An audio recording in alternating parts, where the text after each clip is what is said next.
দাবি মোদের একটাই, ভোলা বরিশাল সেতু চাই। ভোলা বরিশাল সেতু হলে দেশের সমৃদ্ধি বৃদ্ধি পাবে, ভোলায় অনেক সম্ভাবনা জানে দেশবাসী। সাগর নদীর নীল জলরাশির মাঝে দেশের একমাত্র দ্বীপ জেলা ভোলা। প্রাকৃতিকভাবে ইলিশ সুপারি আর মূল্যবান গ্যাসের খনি থাকা সত্ত্বেও জন্মলগ্ন থেকে আজ অব্দি দেশের মূল ভূখণ্ড থেকে বিচ্ছিন্ন। প্রায় 1500 সালের দিকে মগ পর্তুগিজ জলদস্যুদের লুণ্ঠন ক্ষেত্র এই অঞ্চলটি আজকের দিনেও যেন যোগাযোগ বিচ্ছিন্নতার অভিশাপ বহন করছে। কিন্তু ভোলার 22 লক্ষ মানুষ আর পিছিয়ে থাকতে নারাজ। রাজধানী ঢাকার সাথে সরাসরি যুক্ত হওয়ার সে পুরনো স্বপ্নকে এবার জাগিয়ে তুলেছে একদল অদম্য তরুণ।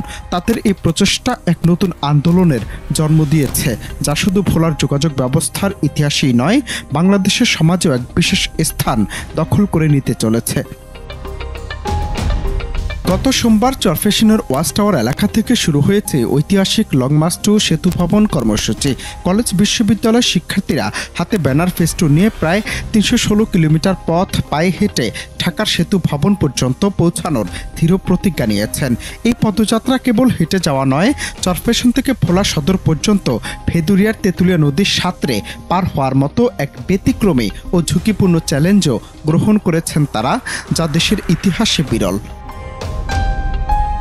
তবে যাত্রা পথে বেশ কয়েকজন শিক্ষার্থী অসুস্থ হয়ে পড়লেও তাদের প্রত্যয় এতটুকু টলেনি। শিক্ষার্থীদের মূল দাবিগুলোর মধ্যে অন্যতম হলো ভোলা বরিশাল সেতু দ্রুত নির্মাণ, ভোলা মেডিকেল বিশ্ববিদ্যালয় প্রতিষ্ঠা, নদী ভাঙ্গন রোধে স্থায়ী ব্যবস্থা গ্রহণ, দ্বীপাঞ্চলের যোগাযোগ ব্যবস্থা আধুনিকায়ন এবং স্থানীয় শিক্ষার্থীদের জন্য উচ্চশিক্ষায় বিশেষ বরাদ্দ। তারা দ্ব্যর্থহীনভাবে জানিয়েছেন, এটি কোনো রাজনৈতিক কর্মসূচি নয়, বরং ভোলা জেলার সার্বিক উন্নয়নের জন্য 22 লক্ষ মানুষের প্রাণের দাবি। বহুকাল থেকেই প্রাকৃতিক সম্পদে ভরপুর এই জেলা কেন স্বাধীনতার এত বছর পরও যোগাযোগ বিচ্ছিন্ন থাকবে? সরকারের কাছে এই জোরালো প্রশ্নটি রাখছেন আন্দোলনকারীরা। এই লং মার্চ ভোলার মানুষের দীর্ঘদিনের অপেক্ষার প্রতিচ্ছবি। একদিকে যেমন রয়েছে বিচ্ছিন্ন থাকার যন্ত্রণা, অন্যদিকে ইলিশের উৎপাদন বা গ্যাসের মজুদের মতো প্রাকৃতিক প্রাচুর্য।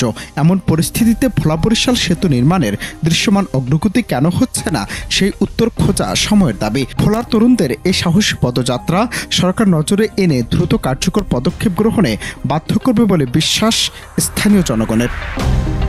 অনন্ত হাসান মাসুদ, বাংলা টিভি।